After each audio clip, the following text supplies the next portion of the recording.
Carrying concealed is a lifestyle. It's more than just throwing a gun in your waistband and calling it a day. But let's face it, we all make mistakes, especially when we're new to the game. In this video, we're breaking down 7 common concealed carry mistakes that can make you unsafe, unprepared, or just downright awkward in public. If you're guilty of any of these, don't worry, you're not the only one. Using a bad holster.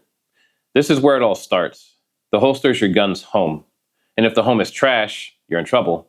A bad holster may collapse, allow accidental discharges, or let the gun fall out when you move. A good holster checks 3 boxes: retention, trigger guard coverage, and reholsterability.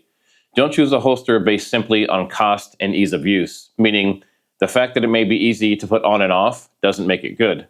Pay attention to all the accessories manufacturers sell you. Holsters like drop leg style, circle holsters with known dangerous mechanisms, and bulky pieces used in paddles should be avoided. It should be low profile and just thick enough for your gun and carry style, and also a proven design. Prefer Kydex style holsters over leather or vinyl. They won't have as good of retention or rigidity. There are some leather holsters with an added clip that locks onto the trigger guard, but I would still avoid them. Look for reputable names like Tier 1, T-Rex Arms, Safariland, We the People, or even Tenacore. Yes, you might spend $80 or more, but hey, it's holding a gun next to your femoral artery. Let's not go cheap here. No gun belt, no stability. Your belt is the foundation of your carry system. A regular department store leather belt, it'll fold under pressure faster than a cheap lawn chair. On the other extreme, a thicker, more rigid belt like a duty or battle belt will add more weight and bulk, affect mobility, and can create a much larger printing profile loop around your waist. So choose your belt on the weight load it will carry. A real purpose-built gun belt is rigid and designed to distribute weight. That means your holster won't shift, your gun won't bounce, and your pants won't be halfway down your thighs every time you take a step. Now, bonus tip, get one with micro adjustments, not fixed holes. Your body changes throughout the day, your belt should keep up. Look for reputable brands like Next Belt, Core Essentials, Blue Alpha, or We the People. And now, quick concealed carry fail story. I lived next to a man that had a 1-year-old German Shepherd. I had seen this dog many times and never had any issues. Now, by this point, I was already concealed carrying for a few years, and I was comfortable with my setup. I had not, however, practiced regularly with my holster, belt, and handgun combination. It was early in my concealed carry journey, and I thought that any holster and any belt was good enough. I almost paid for it with my life. One summer day after I arrived home from work, the dog was outside with its owner like it always was, but this time it was not on a leash or a chain. As soon as it noticed me, it immediately sprinted across the courtyard towards me. As it got closer, it became extremely aggressive and began to bare its teeth and lunge towards me. As it attacked, I had enough situational awareness to pull my backpack and put it between us. Now, interestingly, I don't remember doing that. As it bit down on my bag, I went to draw my Taurus G2C from my cheap Amazon holster. As I continued keeping the barking dog at bay with the backpack and drew my firearm, the entire setup, holster still on my gun, unclipped from the belt, with one hand fighting the dog and the other one holding the gun with the holster on it. I couldn't access the trigger, rendering the gun useless.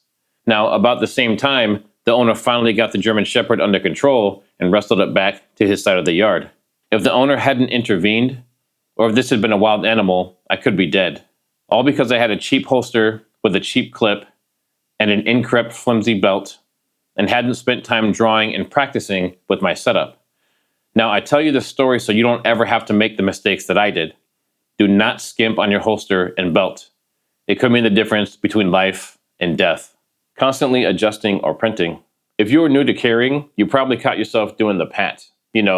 Constantly checking to make sure your gun is still there, or worse, adjusting your holster in public like it's your underwear. Not only does this draw attention, but you might accidentally be exposing your gun, and depending on where you live, that could be legally problematic. Practice your setup at home. Sit, stand, drive, bend over, hug someone.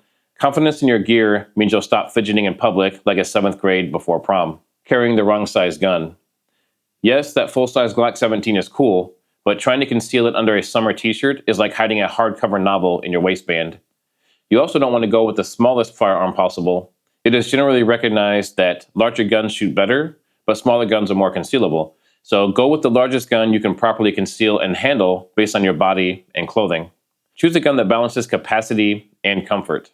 Compacts and subcompacts like the P365, Springfield Hellcat, or the Glock 43X are purpose-built for concealed carry. They aim to find a balance between shootability and concealability, but many people still carry even larger guns. And don't forget, grip length is often harder to conceal than slide length. That's what prints the most. Your 15-round magazine with the +5 extension is guaranteed to print worse, wearing the wrong clothing. Fashion matters, and I don't just mean looking cool, I mean dressing to conceal effectively. Light fabrics and tight fits, you're going to print like a dot matrix. Short shirts, you're flashing your holster every time you reach for the top shelf, so dress for your carry setup. That might mean a size up of shirt, a light jacket, or untucking that polo. With the right outfit, you can carry a Glock 19 and no one will know. Don't go too tight or too loose. Loose garments can cause issues with stability and can also get in the way when unholstering and reholstering, making it a safety hazard. Now, belly band style holsters and novelty holsters like the Filster Enigma, they can help mitigate issues with improper clothing by allowing you to carry clothes independent. But you still have to be aware of printing and safety, not training enough. This might be the most overlooked one. If the only time you draw your gun is on Instagram, then you're not ready. Train for speed and control. Practice draws from your actual carry holster in the clothes you'll actually wear. Take classes. Run dry fire reps at home. Do reloads. Practice from awkward positions like sitting or in your car. Safely, of course. Now, most real-life self-defense shootings are over in seconds. That's not enough time to fumble, hesitate, or realize you forgot how your retention works. Check out my videos on dry fire drills to start leveling up. Carrying without a round in the chamber. Now listen, I get it. It feels safer to carry with an empty chamber, especially when you're new. But here's the thing, a self-defense scenario won't wait for you to rack the slide. Most people that carry without one in the chamber have less experience and less training. More training and confidence will help mitigate this fear. In a high-stress moment, your fine motor skills drop. Even in the unlikely event that you remember to rack, you might not even get that slide racked all the way. Every second matters. And based on many stats and real-life incidents, the victim didn't even remember to rack the slide. It's like jumping from an airplane with a parachute in your hands and trying to put it on and deploy it on the way down. If you're not confident carrying with one in the chamber, you need more training, not more hesitation. Carrying with the safety on. Along similar lines as carrying without a round in the chamber is carrying with the safety on. Are safeties a good thing in the world of guns? Sure.